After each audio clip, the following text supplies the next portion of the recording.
මෙවර පහ ශ්‍රේණියේ ශිෂ්‍යත්ව විභාගයේ ප්‍රතිඵලවලට අනුව සිසුවියන් 10 දෙනෙකු පමණ උපරිම ලකුණු 200ම ලබා ගැනීමට සමත්ව තිබෙනවා. ඒ අනුව සිසුන් 6 දෙනෙකු සහ සිසුවියන් 4 දෙනෙකු ලකුණු 200න් 200ම ලබා ගැනීමට සමත්ව ඇති බව වාර්තා වෙනවා. ගාල්ල සංගමිත්තා බාලිකා විද්‍යාලයේ සියනි විතුම්සා කරුණාතිලක ඉංගිරිය සුමන ජෝති කනිෂ්ඨ විද්‍යාලයේ දෙව්ලි යසස්මී තිලකරත්න ඇහැලියගොඩ ප්‍රාථමික විද්‍යාලයේ සෙනුදි දම්සරා මහනුවර උසස් බාලිකා විද්‍යාලයේ යොහාරා යෙත්මිනි ඈපා යන සිසුවියන් ලකුණු 200ම ලබා ගැනීමට සමත්ව සිටිනවා. ඇඹිලිපිටිය ජනාධිපති විද්‍යාලයේ දෙවිඳු චිරන්ජීත් මරදාන සහිරා විද්‍යාලයේ ෆයිසාර් මොහමඩ් පොළොන්නරුව සිරිපුර ප්‍රාථමික විද්‍යාලයේ තෙනුජ මනුමිත තංගල්ල ආදර්ශ ප්‍රාථමික විද්‍යාලයේ තසිදු කවිශාන් බණ්ඩාරගම ජාතික පාසලේ හිනුද සස්මිත ගුණතිලක නැගෙනහිර ඇරහුවල ධර්මපාල මහා විද්‍යාලයේ අකුරැස්ස හේවගේ සිහන් සන්දිනු මෙවර ශිෂ්‍යත්ව විභාගයෙන් ලකුණු 200ම ලබාගෙන තිබෙනවා. පහ ශ්‍රේණියේ ශිෂ්‍යත්ව විභාගයේ ප්‍රතිඵල නිකුත් කිරීමත් සමගම කඩයිම් ලකුණද විභාග දෙපාර්තමේන්තුව විසින් නිකුත් කර තිබෙනවා. කඩයිම් ලකුණු යටතේ සිංහල මාධ්‍ය ඉහළම ලකුණු සංඛ්‍යාව වන 169 දිස්ත්‍රික්ක 9කට වෙන් වී තිබෙනවා. අඩුම කඩයිම් ලකුණු සංඛ්‍යාව වවුනියාව සහ මුලතිව් දිස්ත්‍රික්ක සඳහා වෙන් කර ඇති අතර එය 157ක්. දෙමළ මාධ්‍ය ඉහළම කඩයිම් ලකුණු 162ක් වන අතර අවම කඩයිම් ලකුණු සංඛ්‍යාව 155ක් වනවා. මෙවර ශිෂ්‍යාධාර ලබා දෙන සිසුන් සංඛ්‍යාව 20000ක් වන අතර විභාග කොමසාරිස් ජනරාල්වරයා පැවසුවේ ඉන් ශිෂ්‍යත්ව 250ක් විශේෂ අවශ්‍යතා සහිත දරුවන් සඳහා වෙන් කර ඇති බවයි.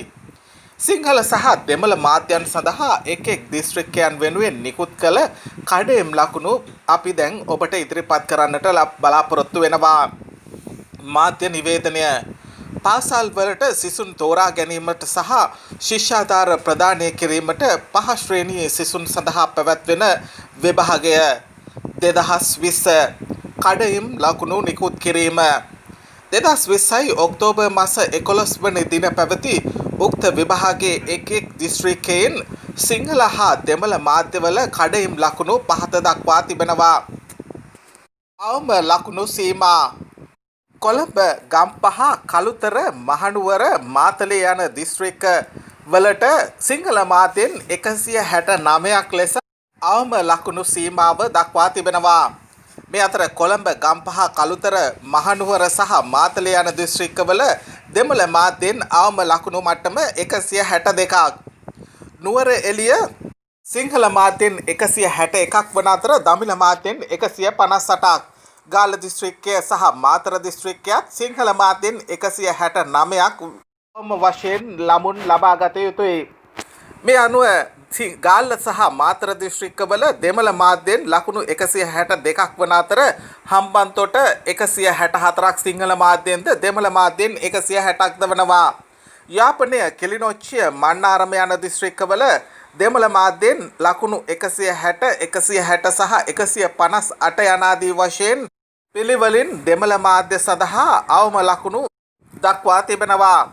වවුනියාව සිංහල මාධ්‍යෙන් 157ක් වන අතර දෙමළ මාධ්‍යෙන් 160යි. මුලතිව් දිස්ත්‍රික්කය සිංහල මාධ්‍යෙන් 157ක් වන අතර දමිළ මාධ්‍යෙන් 160යි. මඩකලපුවෙන් දෙමළ මාධ්‍යෙන් 160යි. අම්පාර 162ක් වන අතර දෙමළ මාධ්‍යෙන් 160යි. ත්‍රිකුණාමලය 161ක් අවම ලකුණු ලබා ගන්නා විට දෙවන මාධ්‍ය 159ක් ලෙස දක්වා තිබෙනවා. කුරුණෑගල සිංහල මාධ්‍යෙන් 169 වන අතර දමිළ මාධ්‍යෙන් 162යි.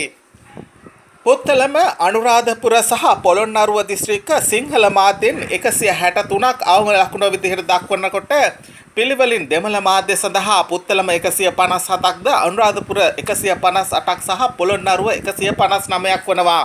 බදුල්ල දිස්ත්‍රික්කයේ සිංහල මාධ්‍යෙන් 163ක් වන විට දෙමළ මාධ්‍යෙන් 159ක්. මොණරාගල 162ක් වන විට දෙමළ මාධ්‍යෙන් 155ක්. රත්නපුර 165ක් සිංහල මාධ්‍යෙන් වන විට දෙමළ මාධ්‍යෙන් එය සටහන් වන්නේ 158ක් ලෙසයි. කෑගල්ල 169ක් වන අතර දෙමළ මාධ්‍යෙන් 162යි.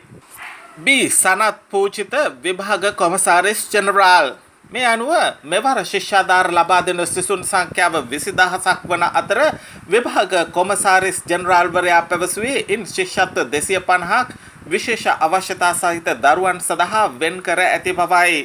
විභාග දෙපාර්තමේන්තුවේ www.donets.lk වෙබ් අඩවියට පිවිස විභාග අංකය ඇතුළත් කිරීමෙන් ප්‍රතිඵල ලබාගත හැකි.